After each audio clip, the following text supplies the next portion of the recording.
আজ কিন্তু আমি হাতে চামচ নিয়ে নিয়েছি প্রথমেই। আজকে আমার রান্নার পালা। তো আমি করলে রান্না করছি। আর আমাদের মানে খুব একটা রান্না ভালো আসে না, কিন্তু সবার থেকে দেখে যেটা সেটা সেভাবে রান্নাটা করলাম। তো দেখো আমার রুমের সামনে কিন্তু রোদ আসে না, মানে কোনো দিন সকালেই রোদ আসে না, এমনিতেই বসে থাকতে হয়। তো রান্না করে আমি ভাতটাকে ভরে নিলাম টিফিনে। এখন আমি বেরিয়ে চলে এলাম রাস্তাতে। আর বৃষ্টি হচ্ছে তো এখানে একটু দাঁড়িয়ে গেলাম।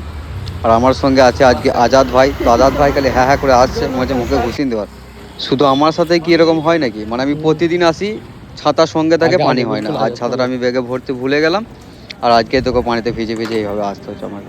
তো কোনো রকমে এসে আমি পানিতে একটু আধটু ভিজে এসে কাজে লাগলাম। আর এই বাথরুমটা হচ্ছে সব থেকে ছোট, মানে এখানে গা ধোয়ার জন্য বা অন্য কিছুর জন্য কোনো কিছু নাই, শুধুমাত্র একটা প্যান বসানো আছে। আর এই কাজটা হয়ে গেলেই মানে ভিতরের কাজ আমার সব শেষ। কাল থেকে যদি পানি হয় তাহলে অন্য কিছু ভাবতে হবে আমাকে। তাছাড়াও খবরে বলছে এখন পানি হবে, দেখাই যাক, যেটা হবার সেটা তো হবেই নাকি। তো আজকে কিন্তু কোনো খাওয়া দাওয়া করিনি কাজের মাঝখানে, না খেয়ে একটানা কাজটা শেষ করে ফেললাম। আর আমার এই ভিডিওটি যদি তোমাদের একটু ভালো লাগে তাহলে আমার সঙ্গে এক লাইন গান গেয়ে যাও।